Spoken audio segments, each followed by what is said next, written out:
mibebato kofa tonga izy oa izy iray izay handray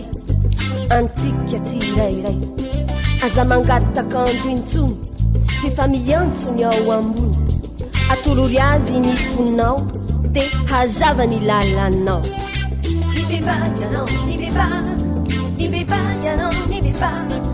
mibeba fatongany iandro antsony anao mibeba ianao mibeba mibeba ianao mibeba mibeba fatongany iandro antsony anao ianao sizao sianao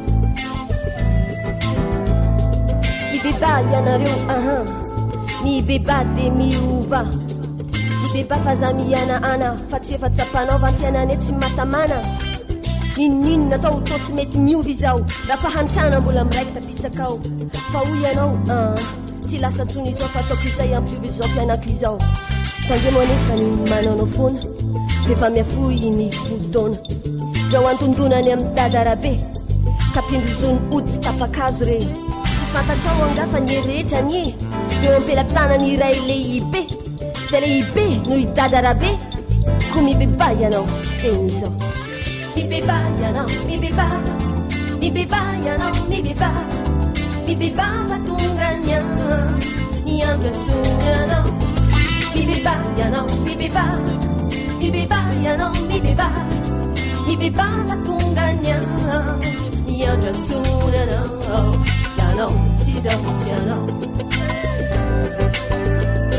fa hoy ianao mbola mandrakotra ny aizina de mivaky saina fa tsy hity zay ho raisina fa aza mety ho voasariky ny sasany ka handray rongony sy ianao mambe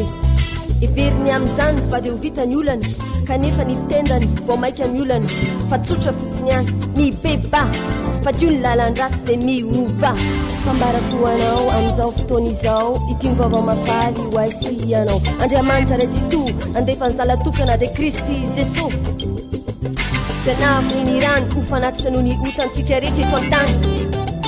ove misy tiavana tsara miotra izany ko mibeba ianao mibeba ianao mibeba mibeba ianao mibeba mibeba fatongany iandro antsony anao mibeba ianao mibeba mibeba ianao mibeba mibeba fatongany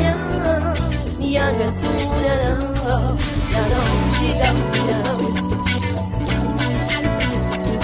asany manamary tena hoe adio tsy misy pentinao tsy mba misy raha tsy vitako tsy mba diso ao tsy mba nangalatra ao na misy olokatrany fa mahitsy sy manara-dalàna ihany atsaharoko ny fifampitsikirana fandriamanitra zay marina no oaka itsana ialao ny fifankalana sy ny fitiavatena fa ireny ny fototra mampahantra ny firenena ka raisy ny fitiavana ho fiarovan-doha atolory ny tanana ao kifanasoa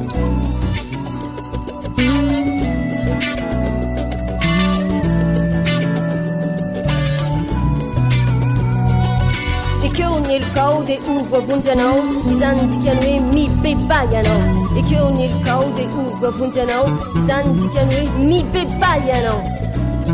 mibeba mibeba mibeba mibeba ekeo ny elokao de ovo avonjy izany dikany hoe mibeba ianao izany dikany hoe mibeba ianao mibeba mibeba mibeba mibeba mibeba